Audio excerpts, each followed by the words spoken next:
Janeiro começando o ano, né? Novo, e para muita gente é hora de organizar as finanças. Afinal, tem muita gente com as contas atrasadas. E janeiro, gente, começa a vencer muitos impostos, como o IPTU, IPVA. E para dar dicas, a gente conversa agora com o Ricardo Aragon, ele que é educador financeiro e sócio fundador da Matriz Capital, está aqui com a gente via internet. Ricardo, muito boa tarde para você. Obrigado por aceitar o nosso convite.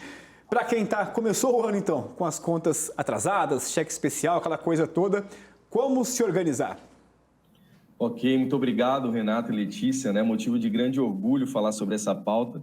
Posso dizer que planejamento financeiro, para mim, na prática, né, ela fez total diferença na minha vida, né? Quando eu faço aquele exercício de olhar 10 anos para trás, né? E como isso corroborou tanto para a estabilidade como para a independência financeira. E quando a gente fala de planejamento financeiro no país, né, assunto extremamente pertinente, né, a 2023, ainda mais por conta desse cenário de juros cada vez mais altos, né? Sabemos que os juros são os grandes vilões aí da economia real. Pois bem, partindo dessa premissa de que o brasileiro médio, né, ele é um consumidor contumaz, né, quando a gente fala aí das contas de início de ano, quando a gente fala das contas atrasadas, existe uma triste estatística que diz que 8 entre 10 famílias brasileiras estão completamente endividadas, né? E quando eu falo de endividamento, eu não falo daquele endividamento administrável, né, que as famílias fazem para comprar um carro, para planejar o seu negócio. Eu falo daquele endividamento de inadimplência. Então, essa pesquisa ela foi levantada pela CNC, que é a Confederação Nacional do Comércio, Bens, Serviços e Turismo, e acabou trazendo para a gente essa estatística totalmente perturbadora.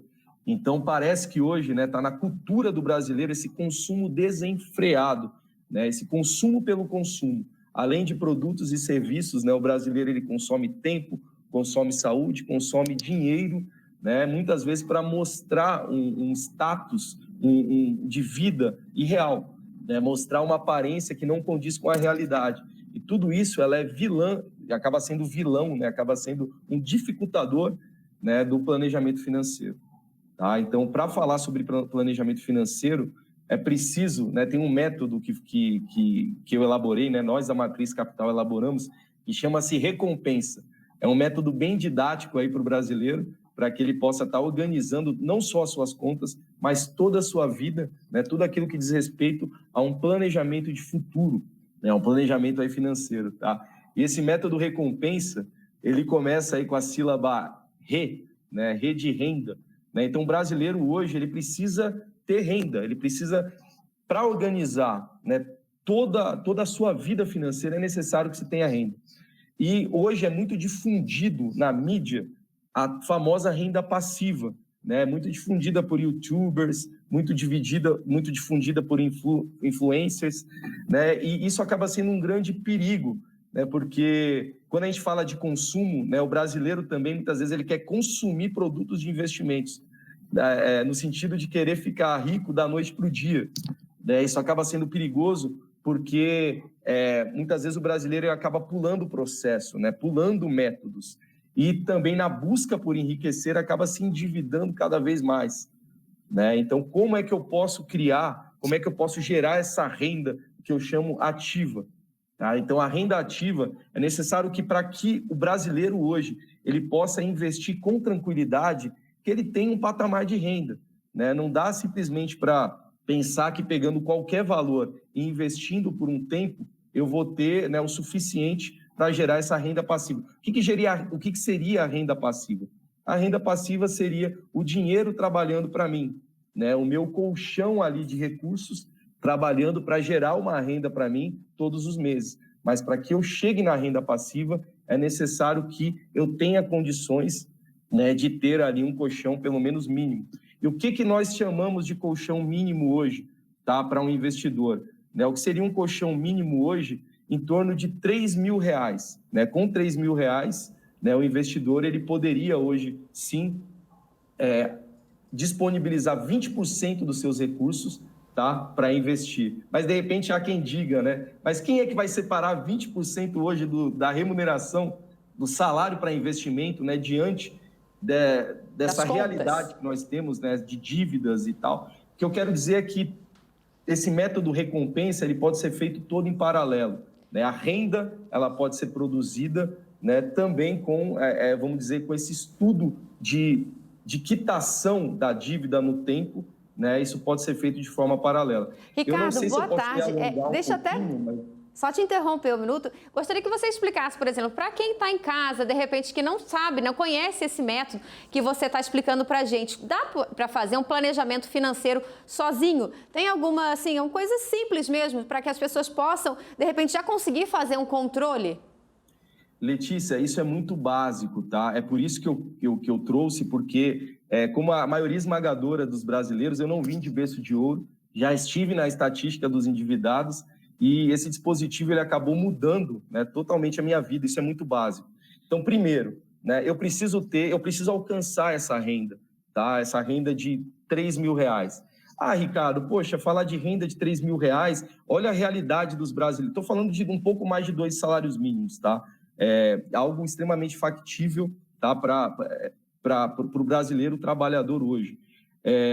Por que eu estou falando isso? Dá para investir com R$30 no Tesouro Direto, botar na poupança? Dá. Só que é melhor eu direcionar os meus recursos para que eu possa me capacitar para ganhar esses R$3.000. Isso é, por exemplo, que grandes economistas, né, analistas, como o Thiago Nigro, como outros grandes nomes, né, falam que a gente precisa juntar, pelo menos, né, ter essa previsibilidade de remuneração para que a gente possa ter um método, né, ter uma estratégia para poder vencer o mercado.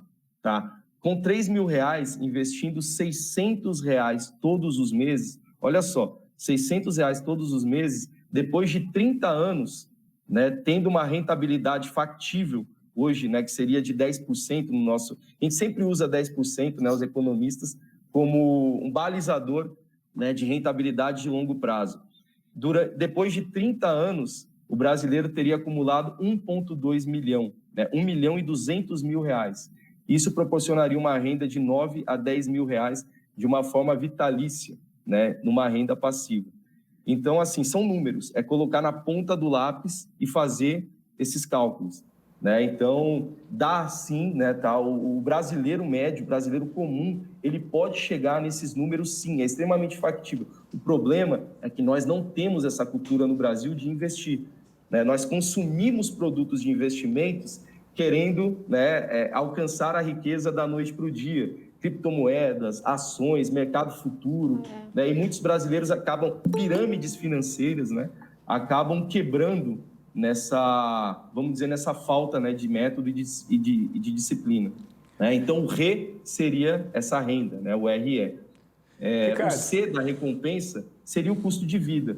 Então, aí eu entro nessa questão que você falou do endividamento, né, do brasileiro médio, comum. Poxa, o brasileiro hoje, ele deveria viver dentro das suas possibilidades. Né? Então, eu preciso entender o que é supérfluo e aquilo que é necessidade de fato.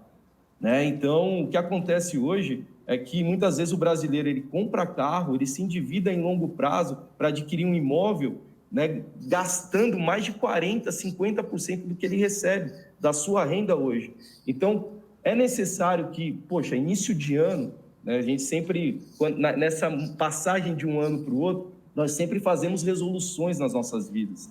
Né? Então, a gente tem que admitir os erros, né, aonde nós erramos e reconsiderar todo o orçamento. Né? Aí eu já entro no O de orçamento.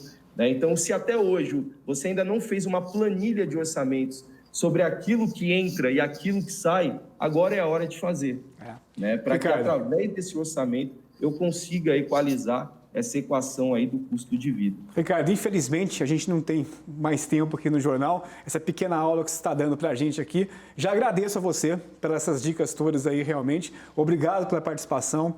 Desejo a você um feliz ano novo. E a gente volta uma próxima vez aí com mais dicas então para o brasileiro começar a se planejar aí no ano novo. Como você disse, é possível realmente. Obrigado, viu? E até uma próxima. Eu que agradeço. Um feliz ano novo para vocês, né? E tudo de bom. Muito obrigado aí pela oportunidade. Obrigada, boa tarde.